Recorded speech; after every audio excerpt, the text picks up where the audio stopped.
안녕하세요, 모아쌤입니다. 오늘은 유치원 어린이집 현장에서 어떻게 하면 효과적으로 한글 활동, 한글 교육을 할 수 있는지에 대한 이야기를 한번 해볼게요. 한글 교육이라 함은 말하기, 듣기, 읽기, 쓰기 이렇게 네 가지로 이야기를 해볼 수 있을 텐데요. 어린 연령으로 가면 갈수록 말하기, 듣기에 좀 집중을 할 테고, 큰 연령으로 가면 갈수록 읽기, 쓰기에 집중을 하게 되겠죠. 그런데 읽기, 쓰기는 생득적인 활동이 아니고 기능적인 학습이라고 이야기를 할 수 있어요. 기능적인 학습은 아이들이 자극을 받고 배우지 않으면 할 수 없는 그렇게 기능을 익히는 학습이죠. 그런데 이런 기능적인 학습을 할 때 중요한 것은 동기를 가지고 어느 정도 반복을 해야지 그 기능을 익힐 수 있다는 거거든요. 그래서 한글을 익히는데 시간이 걸리고 쉽지 않은 이유가 여기에 있는 거죠. 누리과정에서는 유아들이 읽고 쓰기에 관심을 갖는다 이렇게 나와 있지만 사실 현실은 아이들이 학교를 가기 전에 읽고 쓰기를 할 수 있습니다. 그래서 7세가 되어도 우리 아이가 한글을 깨우치지 못한다면 그것이 부모님의 걱정이 되는데요. 그 부모님의 걱정이 유치원 교사한테는 부담으로 작용을 할 수가 있죠. 일대 다수의 현장에서 아이들을 효과적으로 도와줄 수 있는가가 저의 고민이기도 하고 또 여러분의 고민이기도 하죠. 그러면 지금부터 연령별로 나누어서 발달 시기별로 어떻게 하면 좋을지에 대한 팁을 이야기를 한번 해볼게요. 제가 여기서 말하는 어린 연령은요, 한글에 관심을 가지고 한글을 시작하는 5세 전후가 될 수 있겠고요. 큰 연령은 아이의 발달에 따라서 6, 7세 그러니까 한글을 배우고 쓰고 할 수 있는 연령의 어린이라고 이해를 하시면 좋을 것 같습니다. 이 영상에서 말씀드리는 것은 저의 경험과 생각을 말씀드리는 거니까 참고하시면 돼요. 10년 전에는 아이들 한글을 가르칠 때 통글자, 이미지를 습득하게 하는 그런 한글 교육 방식이 선호가 되었는데요. 지금은 이제 10년이 지난 지금은 조합을 가르치는 한글 교육의 방식이 선호되어지고 있습니다. 그와 아가 만나서 가가 된다, 이런 교육 방식이죠. 그런데 저의 개인적인 생각은 연령에 따라서 그 두 가지를 사용하시면 좋을 것 같아요. 어린 연령은 조금 통글자 식의 그런 학습을 하면 좋을 것 같고, 큰 연령은 이제 조합형 그런 한글 교육의 방법을 사용해도 무난할 것 같습니다. 글자를 보면 아와 어가 획 하나 차이로 다른 글자가 되잖아요. 그런 것처럼 이 획 하나 차이를 알아본다는 게 굉장히 어린 아이로서는 쉽지 않은 과제거든요. 그래서 이제 어린 연령들 한글 교육을 시작하실 때에는 먼저 눈의 변별력을 발달시킬 수 있는 교육을 시작하시는 것을 권해드려요. 눈의 변별력이라 하면 어떤 활동이 있을까요? 숨은 그림 찾기, 같은 그림 찾기, 다른 그림 찾기, 또 내가 무엇을 보고 있는지 보고 있는 것을 이야기하기, 이렇게 관찰할 수 있는 활동들이 눈의 변별력에 속하는 활동이겠죠. 그리고 어린아이들이 글씨를 쓰기 전에 소근육이 잘 발달이 되어 있지 않으면 나중에 굉장히 어렵잖아요. 그러니까 이 어린아이 연령 같은 경우는 소근육 발달에 유익한 활동을 많이 제공해 주시면 좋을 것 같습니다. 그리고 이제 어린 연령 같은 경우는 몸의 움직임이 굉장히 활발하잖아요. 그러니까 이제 한글 놀이를 하실 때 몸의 움직임과 함께 이렇게 결합을 하셔서 그런 활동을 좀 생각해 보시면 좋을 것 같은데요. 예를 들면 글자 낚시 놀이라든지 아니면 글자 목걸이를 메고 나랑 똑같은 글자 목걸이를 갖고 있는 친구를 찾아가기라든지 아니면 즐겁게 춤을 추다가 하면서 가짜에 멈춰라 그래서 그 글자를 찾아가는 그런 놀이 활동, 움직임이 동반된 그런 노래 활동을 하시면 좋을 것 같아요.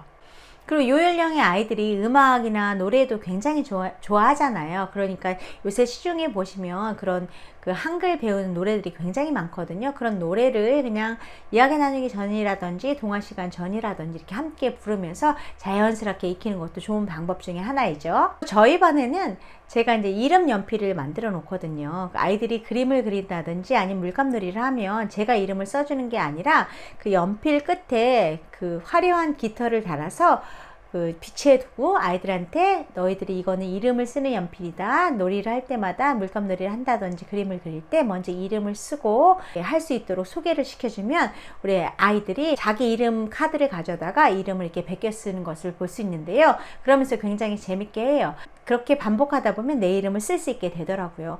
뭐 출석 카드에 이름 부르기는 늘 흔히 하는 거니까 그런 거를 통해서 내 이름을 알고 또 친구 이름을 알게 되기도 하겠죠. 그리고 이 연령의 아이들한테는 다양한 쓰기 활동을 제공해 주시는데요. 제가 말하는 쓰기 활동은 연필이나 종이가 아니라 예를 들어서 뭐 물감 붓으로 쓰기 활동을 한다든지, 아니면 큰 박스에 큰 종이에 쓰기 활동을 한다든지, 뭐 아니면 물을 묻혀서 그 벽이나 그런 데 쓰기 활동을 한다든지, 아니면 그 바깥놀이 마당에 스틱으로 조그만 나무가지로 쓰기 활동을 하든지, 이렇게 다양한 쓰기 활동을 좀 소개시켜 주면 좋을 것 같습니다. 그럼 이제 두 번째로 큰 연령 6, 7세 연령을 어떻게 하면 교실 안에서 좀 재미있게 활동을 할 수 있을까에 대한 이야기를 한번 해볼게요.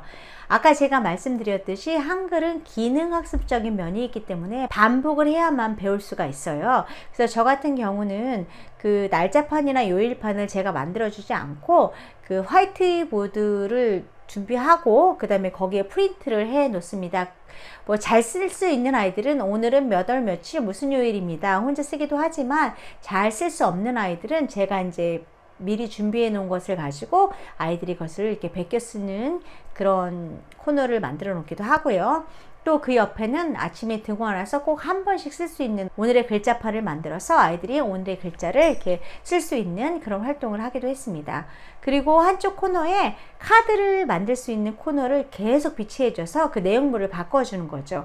뭐 어버이날이면 엄마 아빠께 카드 쓰기, 또 생일이 되면 뭐 친구한테 생일 카드 쓰기 뭐 라든가 이런 식으로 이제 주제를 좀 바꿔서 카드 만들기 활동을 비치를 해 놓으면, 뭐 자기가 쓸 수 있는 아이들은 자기가 쓰고 싶은 말을 쓰고, 자기가 쓸 수 없는 아이들을 위해서는 엄마 아빠 사랑해요 이렇게 간단하게 제가 이제 쓸 수 있는 붙여놓으면 그 아이들이 직접 이렇게 베껴 쓰고 간단한 데코를 해서 카드를 만들 수 있게 하면 그것도 이렇게 쓰기에 자극을 주기도 합니다. 이 연령의 아이들은 이미 이제 읽지는 못해도 눈의 변별력이 발달되었기 때문에 쓰기 활동을 통한 그 한글 교육을 하기가 굉장히 수월합니다. 그래서 이제 아까 제가 말씀드렸듯이 조합 교육식의 그런 교구 활동들을 찾아보면 많이 있는데요. 뭐 암호놀이 같은 거 있잖아요. 그래서 암호를 해석해서 이렇게 글씨를 쓸 수 있는 그런 교구 활동도 있어요. 그런 것도 굉장히 아이들이 재밌어 합니다. 그리고 쓰기 활동을 제공하실 때 아이들에게 의미 있는 것을 먼저 쓰기 활동으로 제공을 하시는데, 요새는 놀이 활동을 많이 하잖아요.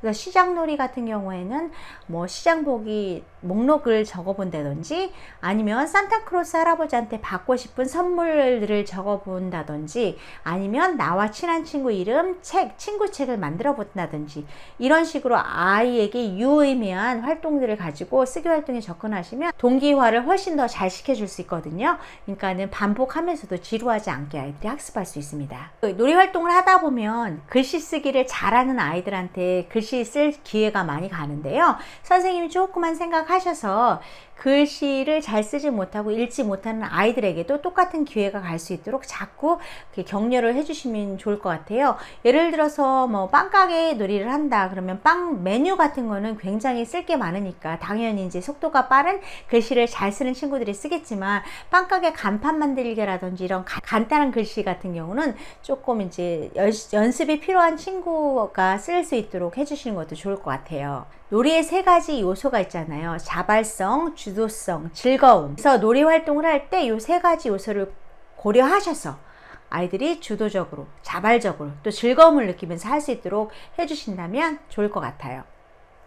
그리고 이제 마지막으로 저는 교실 한쪽 구석에 다양한 쓰기 도구들을 준비해 놨거든요. 뭐 색연필, 뭐 알록달록한 펜, 아니면 크기가 다른 펜, 뭐 이렇게 요새는 이렇게 반짝이 펜 같은 것도 있잖아요. 그런 것들을 다 준비를 시켜주고, 종이도 다양하게 색깔 종이, 하얀 종이, 뭐 하트 종이 이런 식으로 잘 잘라서 준비를 해줘서 애들이 언제든지 쓰고 싶을 때 쓸 수 있도록 그렇게 해주시면 좋을 것 같아요. 저는 거기에 포스트잇도 놔줘서 아이들이 직접 거기에 뭔가를 써서 이렇게 붙일 수도 있도록 해주고, 뭐 여러 가지 활동으로 포스트잇을 활용하기도 했습니다.